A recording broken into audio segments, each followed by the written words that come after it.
I mean, I was basically just taken and whisked away and given a new name and a new place of birth and new parents, and I was never going to be told.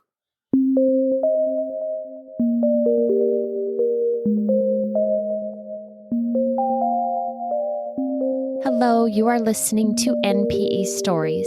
This is a podcast where NPEs can share their story. I am your host, Lily, and I found out I was an NPE through an ancestry DNA test that changed my life forever. NPE is a term that stands for Not Parent Expected or Non-Paternal Event. This means that one or more of our parents are not who we believe them to be.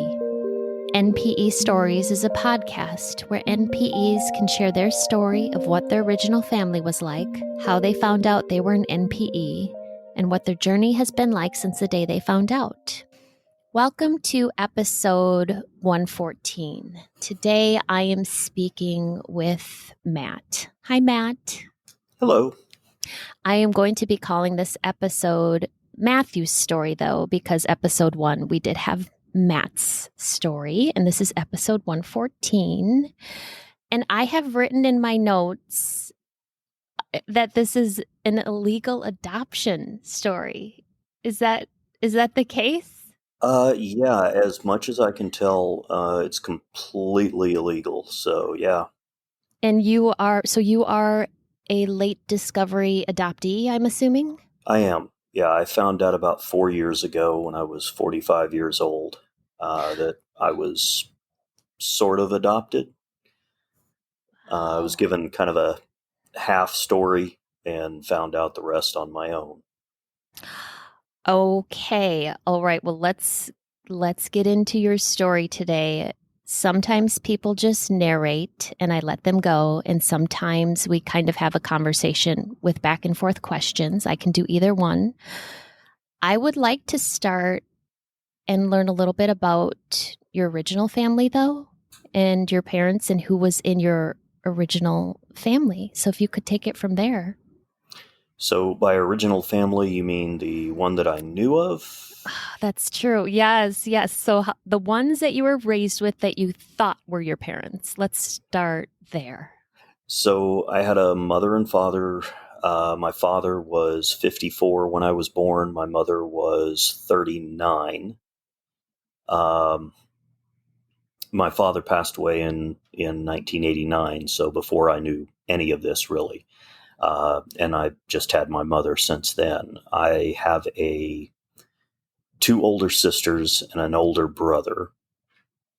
My youngest sister is 16 years older than I am. So she was, and that becomes relevant, when I was discovering my story. My oldest sister and she has always hated me. She abused me as a child, emotionally and physically, just, would grab me and throw me around. To this day, my mother still claims that she never saw it and never heard of anything, happening. And I'm like, she treated me horribly right in front of you, for years, every time we would go and visit her. So my youngest sister, she was always very close to me until I turned 18, and then she just disappeared and never spoke to me again. My brother, he had a traumatic brain injury when he was a kid and never fully developed, but he is really the only family that's ever been really good to me and a decent guy. He's still a decent man. He's almost 70 now, but so that was my family. I didn't have any siblings other than them, any my age that I, knew of. But you're the baby? I was absolutely the baby. Yes. By many years. Did you say 16? 16 years. Yeah. So, my oldest sister was out of the house with a family of her own. I had a nephew that, was older than I am. And I just thought that I was born late in life. What was your relationship with your parents? My father was always very standoffish. Not cold per se, but he was just kind of there. Um, didn't talk a whole lot. Pretty quick to anger, but he wasn't abusive. I didn't have what I would say was an abusive relationship with my parents. I grew up. I had all the necessities. Um, but my father was just never one of those very supportive, loving type role models. My mother, on the other hand, is the original Karen. Um, just overbearing and uh, to the point where my father wouldn't go into grocery stores or any kind of shopping stores with her because he knew she was going to cause a scene. And eventually I stopped going as well. So uh, it was one of those, she's still like that today, Mm. which has caused a lot of issues trying to get the true story of what happened with me out of her, because everything is everybody else's fault. Mm-hmm. So Mm-hmm. it's been that she's still alive. She lives in Springfield with her third husband right now, who's a decent guy. My brother lives with her, and they kind of mutually take care of each other. Springfield, Missouri. Springfield, Missouri. Yeah. Oh, I lived there one summer. Side note. Okay. Your mother, did she raise you alone? How old were you when your dad passed? I was 16 when my dad passed away. Oh, He died of cancer. Um, he was 70 when he died. So I only had another year at home. This was the summer of my senior year, what was to be my senior year in high school. So I had another year before I left for the military at 17, and that was the last time that I lived at home. and then you went into the military. I went into the Air Force a week after I graduated high school. I was gone and spent my 18th birthday in training, and uh, that was it. I spent 4 years in the Air Force and then 4 years in the National Guard, and then became a police officer for 19 years. Oh, wow. This is, and I should ask, where are you located now? You don't have to answer if you don't want to. I I live in Omaha, Nebraska. Okay. I have moved a lot. I've lived in a lot of different places during my life. So this is where my birth family lives, and that's pretty much the reason that I moved here. Oh, really? Oh, I'm so curious. Okay, so I guess you can get into kind of what led up to you finding this information out. So I've always been kind of a history buff, and I've always been a little bit jealous of all the people who said, "Oh yeah, my grandfather did this and my great grandfather did this." And my family history was always kind of a not a real solid story. I would get bits and pieces because they were so old when I was born, uh, that I barely knew my grandfather.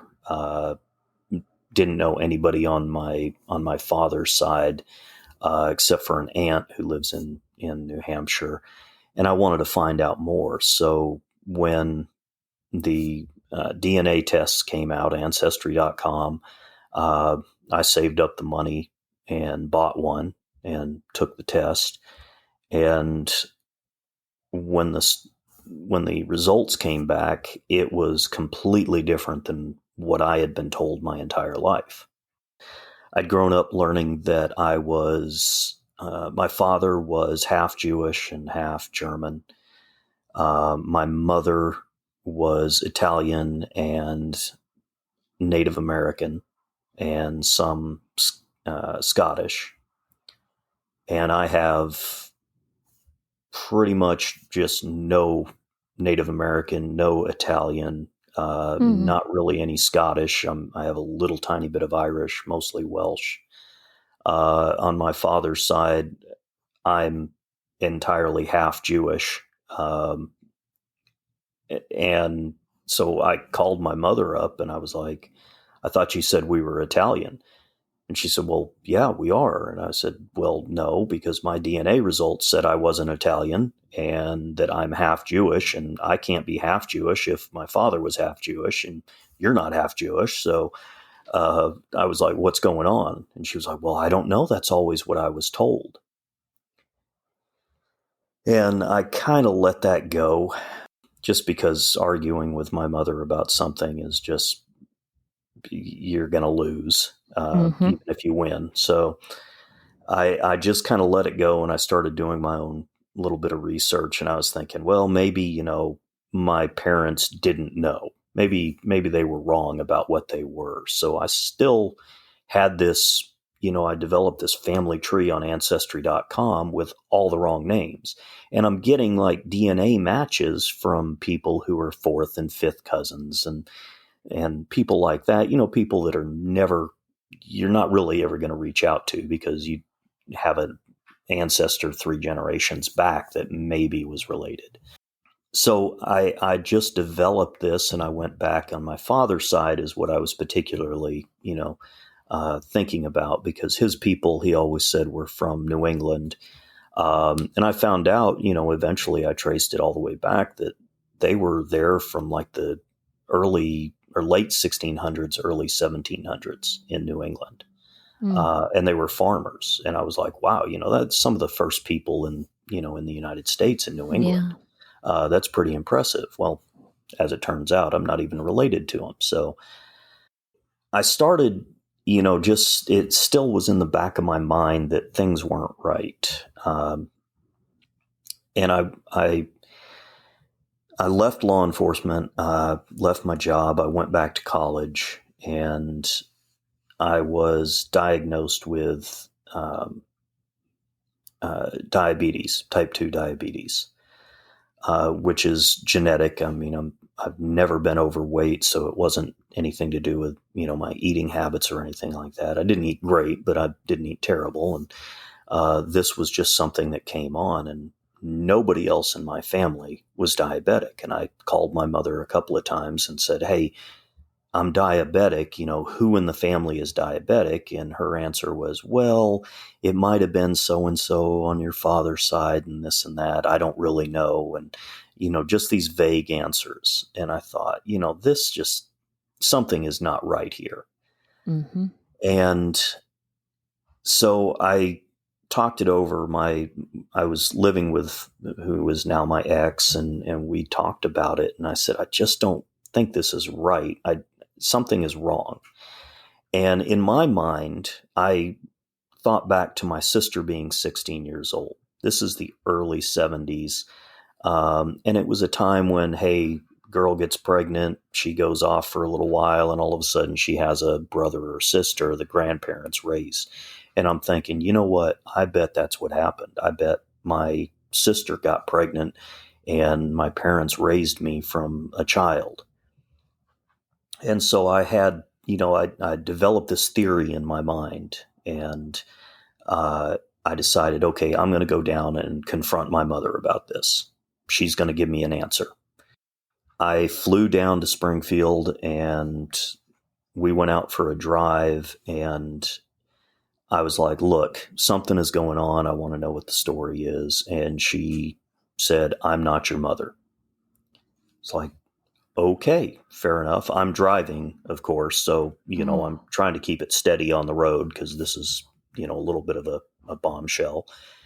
And then she tells me that my father, when he was 54, cheated on her with an 18-year-old girl. They were living in California. And this girl's parents were politicians, and they were very prominent, and they did not want anything to do with me, and she didn't want anything to do with me. So she gave me up, and my father and her raised me.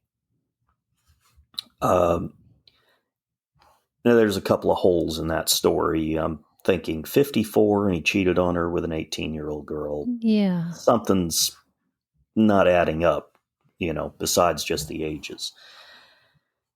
And so I took everything she said with kind of a grain of salt, and I took her back home, and I went back to my hotel room and promptly had a huge anxiety attack and freak out.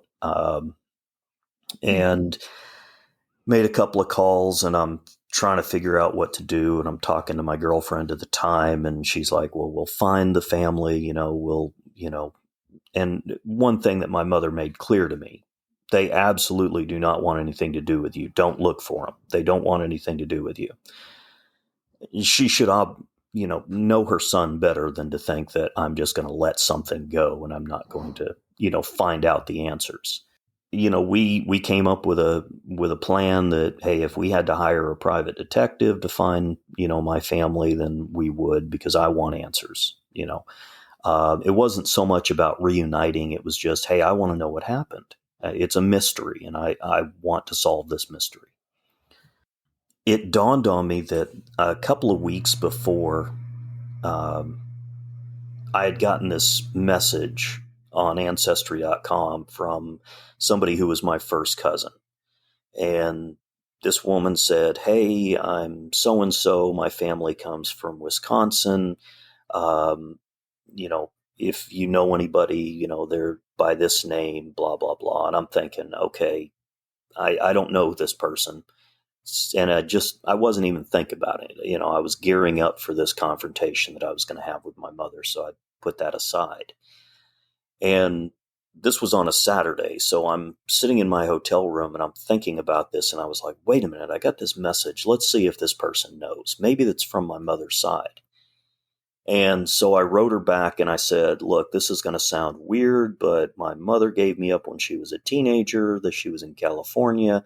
They're prominent politicians in that state, or were, and they don't want anything to do with me. Do you have a clue what I'm talking about? And send. So that night I was so sick that the rest of that day my stomach was so upset, and I was, still having anxiety, and I didn't sleep that night at all. The next morning I got up. It was probably, I was already up, but I got out of bed and I checked my computer. It was probably about 6 o'clock in the morning, and I had a message from an email saying I had a message on Ancestry. And it was, and forgive me because I have told this story a dozen times and I still get choked up. It was my aunt, Kathy, and she said, my name is Kathy. I think I'm your aunt. My sister Liz had a child in California in 1972. Here's my email address if you want to email. Here's my phone number if you want to call. Please call us. Mm-hmm. And she basically said that, she was freaking out herself right then. So I started off emailing and I was like, oh, screw this. And I called her. And basically that was the first time that I spoke with my Aunt Kathy. She basically said, yeah, we've been looking for you for about 30 years. Oh. We had no idea that you didn't know that you were adopted. We talked a little bit about the family, and then she put my mother on the phone, Liz. And we talked for a little while, and she said something that just, was like another nail hitting.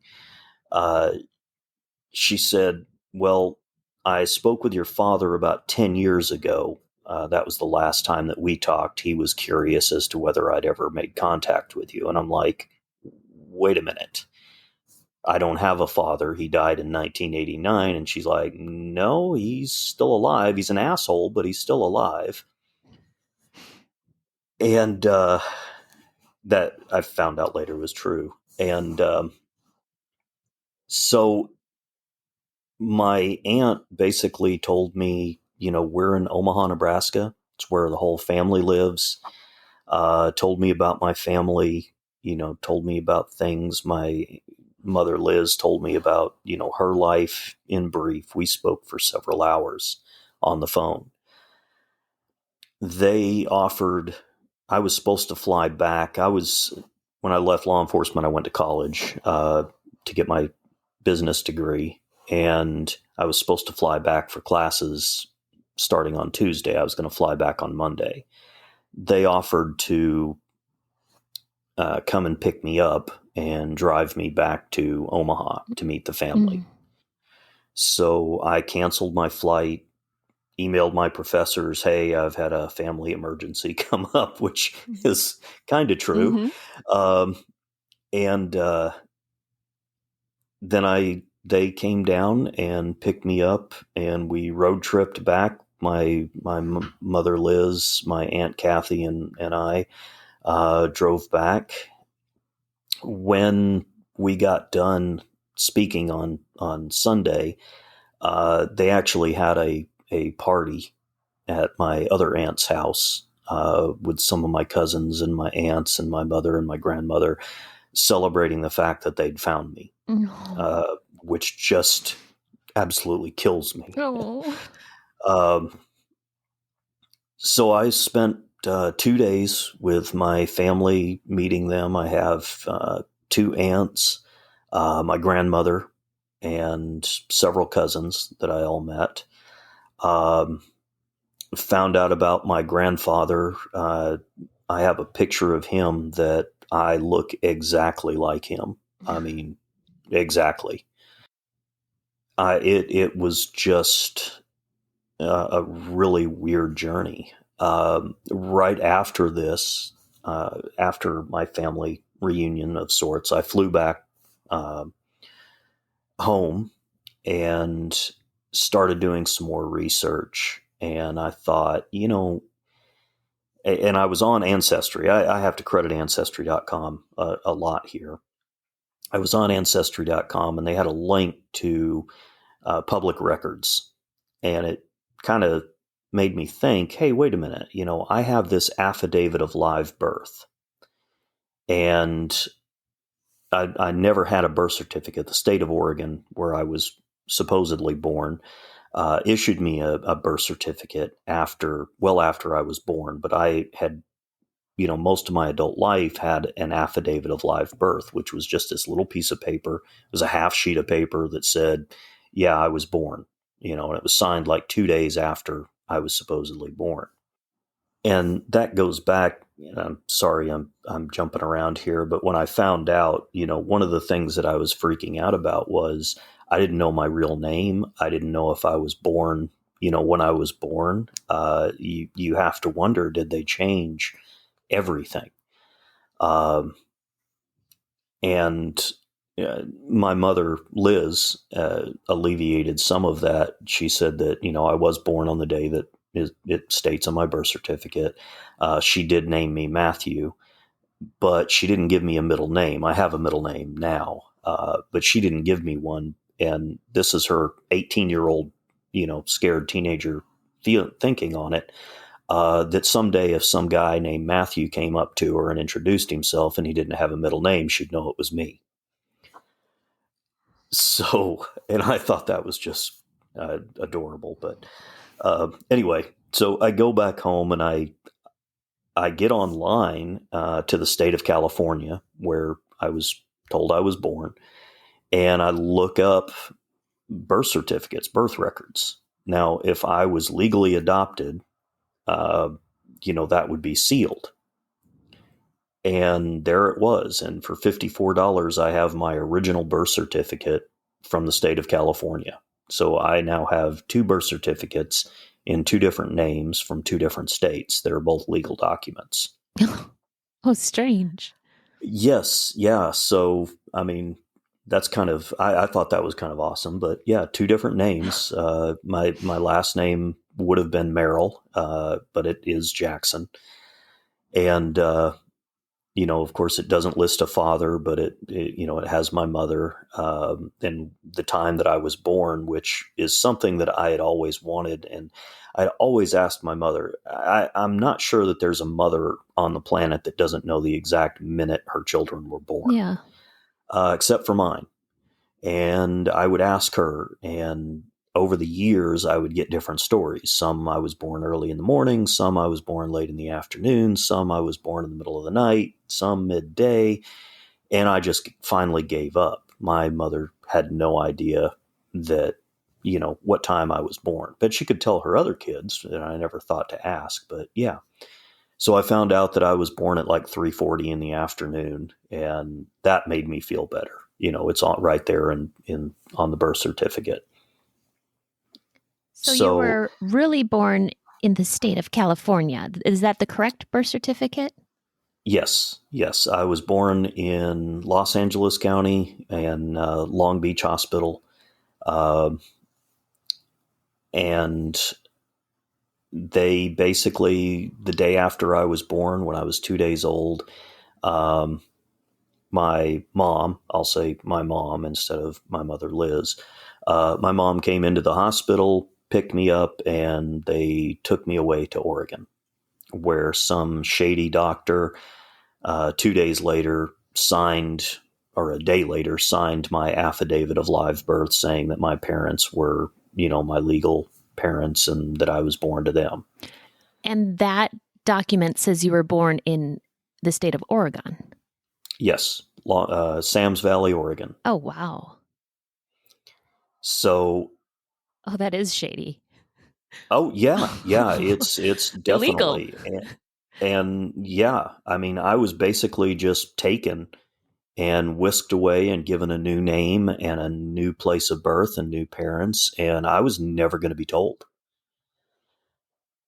So I'm a little, I'm bitter about this. Not that I was adopted, not that I was taken in, because I didn't have a horrible life growing up, but that I was lied to for 45 years. I didn't know who I was, and every time, and a few of the things, I'm short. My entire family is short. Okay. My brother is 6'1". I am 5'6" on a good day. When I was growing up and I would be teased about being the smallest kid in the class, I would, go crying to my mother about it. And she'd, oh, well, your brother didn't get a growth spurt until this age. And then I became a teenager. Well, your brother didn't get a growth spurt until this age. And I'm 17. Well, your brother, I'm like, at 17 years old, if I haven't grown in 5 or 6 years, it's not happening. Mm. And instead of her just being truthful with me, it was always just a flat out lie. When I had, medical conditions and medical problems that nobody in my family had and nobody could figure out how, I got them, it was always, well, I just don't know, your uncle might have had this, long dead uncle, long dead cousins. They had maybe these medical conditions where there was, no way to find out now.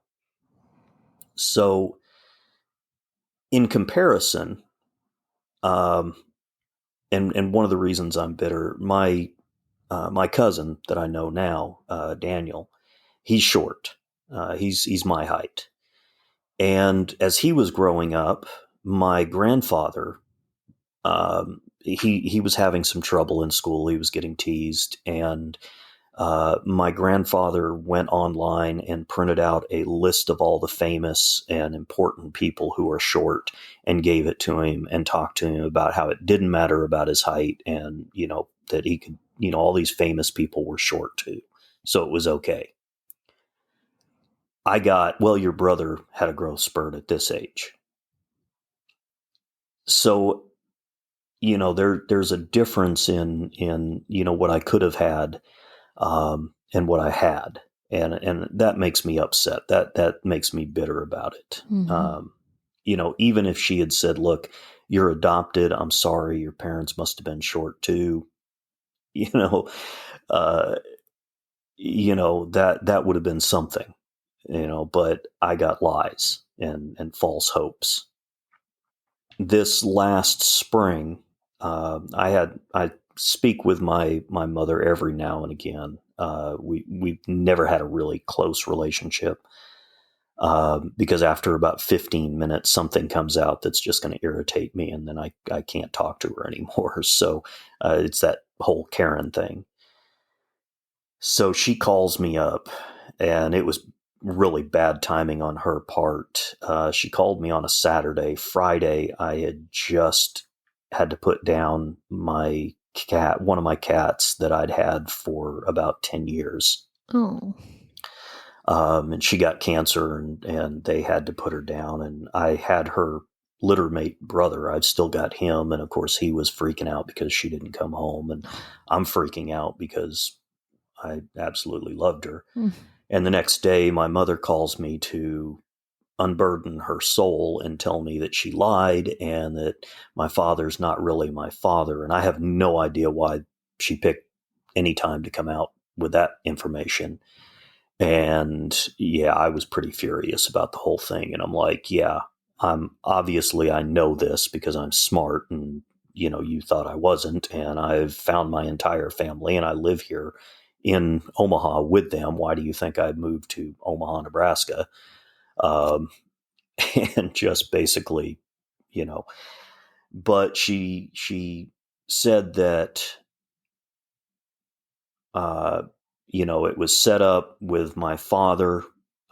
He set it up, and then with my birth father, so they knew each other or something like that. Now, this kind of mimics what my mother Liz has told me, that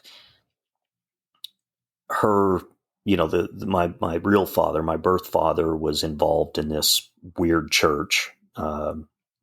Again, shady, and they came to her with this story that, hey, there's a couple that have like three daughters. They've never had a son. They're pretty well off. If you give your child up to them, they'll make sure that he has the best education and the best life, and blah, blah, blah. We were lower middle class my entire life. So I don't know, where Mm-hmm. all this money and great education and everything was going to come from. But, so it was a complete lie. And of course, again, she's 18. She's, just basically her story was she was a hippie. She got away from Omaha, Nebraska, and went to California in 1970 or 71, and met this guy, and, accidentally got pregnant. She's terrified to have a child. So they made it sound great, and that was my parents that they somehow got hooked up with. So she kind of corroborates a little bit of the story, but it's still, well, I don't really know anything about it, which I know she's just lying, and her biggest motivation for lying to me is that, well, she's afraid that, I'm never going to speak with her again. As much as I've pieced it together through, my birth father and his dealings, and they knew some people in Oregon that could provide this fake birth certificate for me. And basically they took me and whisked me away to Oregon and moved up there. And that's where we lived. Oddly enough, this last week I called my mother. And of course, every time that I call, no matter how long it's been, it's, oh, I thought you'd stop talking to me. I thought, you were never going to speak to me again. Mm-hmm. And, things like that. So I called her up and I said, listen, I want to ask you some questions. And I kind of started questioning her about how this whole adoption thing. Now she comes up with some new name that they were already living in Oregon, and this woman called her, and she has no idea how she met my birth parents, but she said there was a child that desperately needed a home. And I'm like, well, why at almost 40 years old did you want a child? Why did you want, me, a newborn baby? And she thought, well, your husband, this is what she tells me, is that her husband was quite a bit older, almost 55, and that she knew that he wouldn't live forever, and she wanted somebody that was going to be there for her for the rest of her life. And I'm thinking, what a absolute horrible reason to have a child. Right? Terrible. So that just kind of infuriated me, and I told her, I said, and who is this woman? And this is not what you've told me before, and this is not the story that I've gotten. And it turned immediately to, well, whoever's telling you that is lying, and they don't know, and then started blaming my birth mother for lying to me. And I'm like, okay, we're not going to talk about this anymore. Mm-hmm. Um, so yeah, I am still, I'm halfway okay with not having the rest of the story. Um, I have spoken to my father, but he turned out to be kind of not somebody that I agree with in philosophy or religion or politically or any other way. So I had to stop speaking with him. Uh, my mother Liz, she only knows it from her side, and of course she was half traumatized the whole time, Yeah. getting ready to give birth. So she doesn't know a whole lot about the story, and I will say again, I don't blame her for giving me up for adoption. I don't blame my parents for taking me in, well, except for the reasoning, or giving me a life. But man, you should always be truthful about stuff like that. And I have spoken with, I've had some meetings with, some support groups and things like that. I've as a matter of fact, it was one of those at the Celia Center, that, they recommended your podcast and Eve's podcast. And, it, I've talked to a lot of people who were late discovery adoptees like myself, and even their stories are, some of them are as crazy as mine, but nobody's just been like, yeah, we were illegally adopted, we were just taken, Mm. and I'm like, how does that even happen? I know it was the 70s, but Jesus. Yeah. What sort of I mean, that certainly can't be allowed these days. Please, I hope not. uh, I think it probably is starting to wane, but I've looked at, like, some of the Mormon adoption stuff, and, some of the Chinese and Vietnamese adoption type things. And I mean, it still happens. Yeah. If Oh, you've got yeah. enough money, you can do it. Of course, my parents, I don't think, gave any money at all. They just came down and Mm. picked me up, and I'm sure drove me all the way to Oregon from Los Angeles without a car seat. Oh, yeah. And what am I talking about? There's still such poor regulation around birth certificate laws and so much lies and secrecy in the adoption world. Uh, that probably still is happening. And plus coercion of birth mothers and there's actually still quite a lot of that, I'm certain, going on, unfortunately. Yeah, and it's just crazy. While it's bad that the birth certificate laws and things like that, and they're getting better. States are starting to allow adoptees to see their original birth certificates.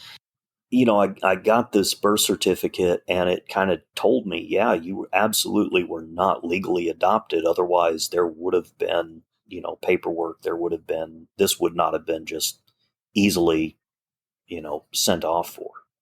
Right? I mean, so many of our birth certificates are lies because people can just put the wrong birth father down, for instance. But Oh, in yeah. in your case, they made a completely new one for you. Yep. New name, new place. Yeah. I mean, and then they just carried on. And I mean, I think my oldest sister always knew, and that's why she hated me so bad. I don't know.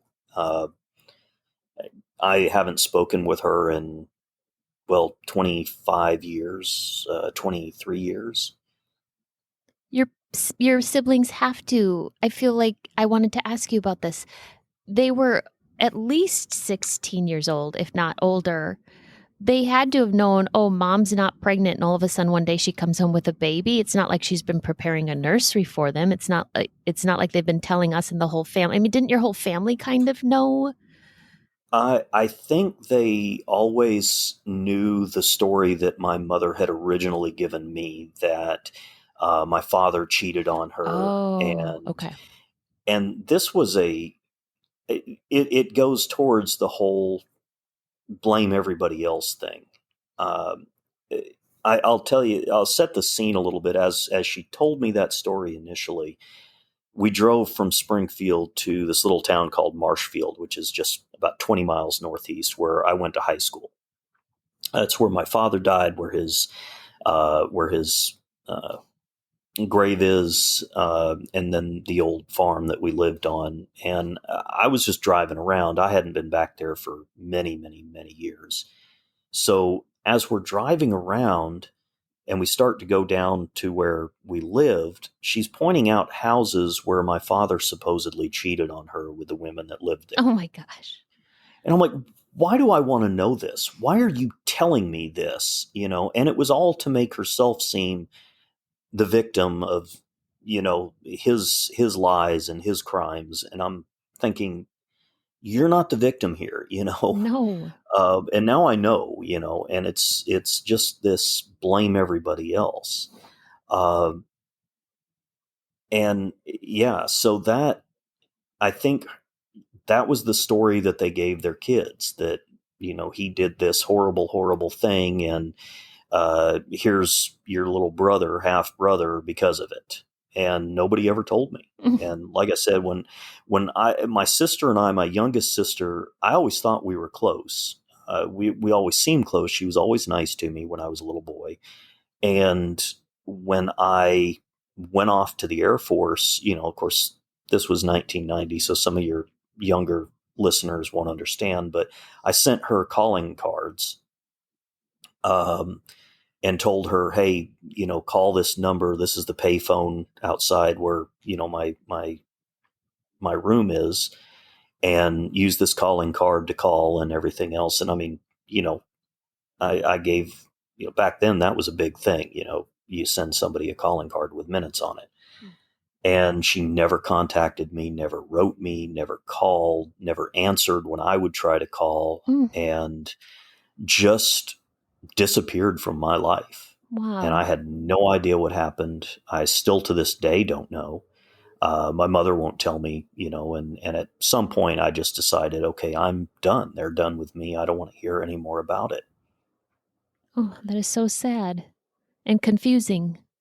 It really is, yeah. And now I think, in my mind, again, I could be wrong. I've developed kind of a theory that at some point my oldest sister let the cat out of the bag. This is what's really going on. And they just decided they were done with me. Of course, my brother, being the good natured dude he is, he was still cool with me. Um, I think he actually believed the lie, and, believed that, my father and his father are the same person, even though they're not. With well, I should say because it's hard with an adoptee who the original family is, but your family with your mother Liz, your birth mother that you now live Mhm. with, that you now live near in Nebraska. That is so sweet that she said they were looking for you for 30 years. How is that relationship going with that family? It sounds like it's going beautifully. Well, I'll go back. They had put their names on, at the time, adoption boards online. Just notice boards and places like that. When the internet first started, they put their names on saying, "Hey, I'm so and so. I'm looking for so and so." So they eventually gave up. My aunt Kathy had to basically argue with my mother Liz, let me do this DNA test so that, we can see if he's out there at all. And she finally relented because, after so many years, you just give up, and that's what she had basically done. Uh, had no idea that I didn't know. Had no idea. They just assumed that I didn't want anything to do with, my birth family. Um, it's going as well as it can be. on my part. And I'll say that because I am, I didn't grow up being close to anybody. I didn't grow up being able to, have those kinds of loving relationship with family. Mm-hmm. My mother annoyed me often and was overbearing, and my father was distant.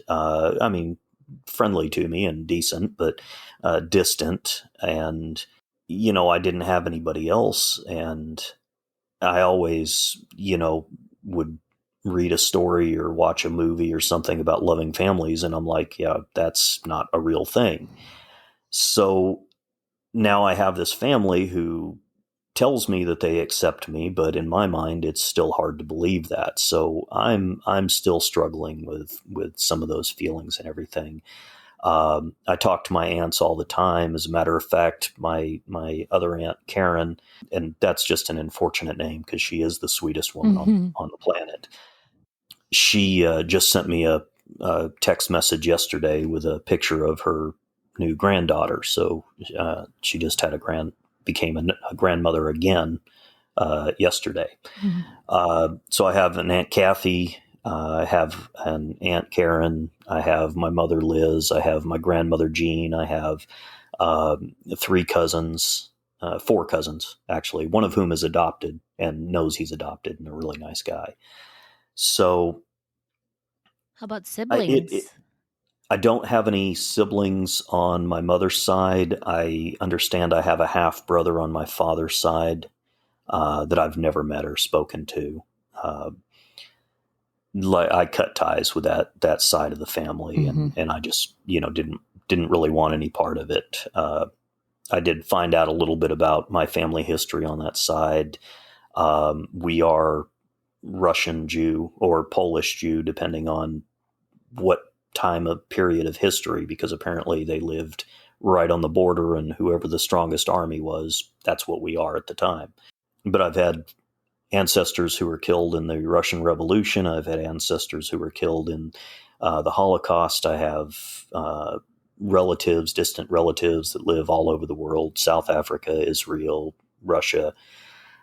So it's a pretty rich family history on that side, and I've explored it a little bit. On my mother's side, we are German, Welsh, a little bit of Irish, I think, and pretty much hail from Wisconsin, land of cheese.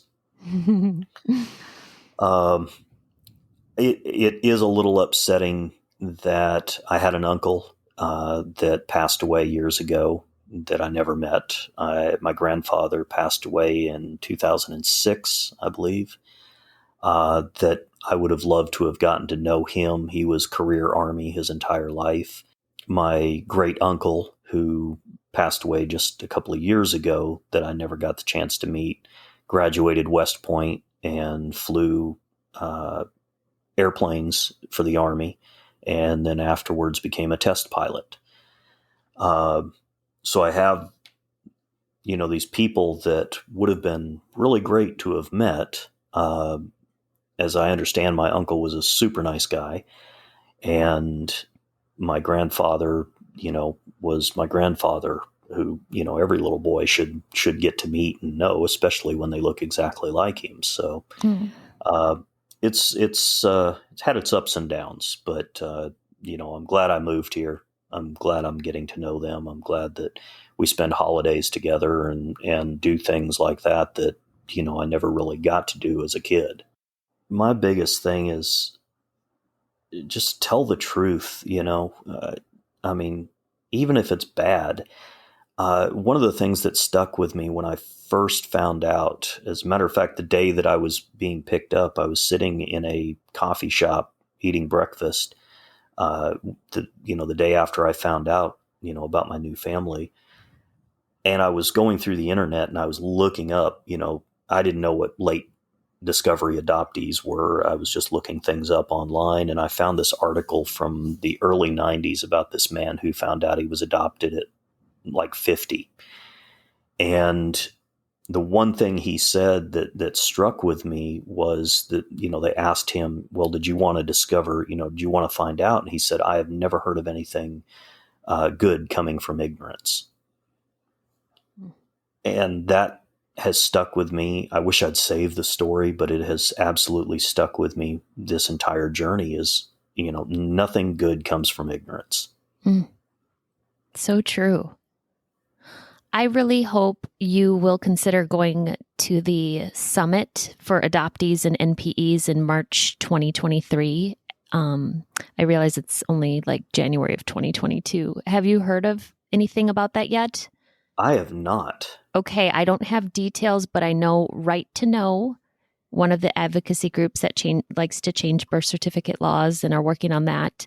They're pairing with an adoptee network. I can't remember the name of the adoptee group right now. So it's going to be a whole bunch of late discovery adoptees, NPEs, I think, and donor conceived, assisted reproduction individuals. So just something, I'm sorry, I don't have more information, but just something to consider. March 2023 will be a summit for people like you and me. It's going to be a weekend in Louisville, Kentucky. I will send you I more. got pulled over for speeding in Louisville once. Ooh, hey, a cop did? I did, yes. So something to consider. And then, Matt, if people wanted to reach out to you or get in touch with you or ask you questions, could they do that? Yes, absolutely. What's the best way to get in touch with you? Email is probably the best. The one that you gave me, or why don't you read it out loud? The better one would be Matthew, Matthew.L.Jackson at maine.edu, MAINE like the state. Oh, okay. Maine, like the state.edu. Got it. Oh, thank you so much. I'm sure there's so much more of your story I could have asked you about today. I was not expecting this. This was fascinating and sad and and sweet too that you have found your birth mother in that family. But thank you so much for sharing all of this today. I really appreciate it. Oh, it's been absolutely my pleasure. These stories are here for us to identify with. If you are an NPE and would like to share your story, email npestories@gmail.com. You do not have to give any identifying information. If you are an NPE and would like to share your story, I'd like to hear from you. Subscribe to this podcast to hear more. Come heal with us.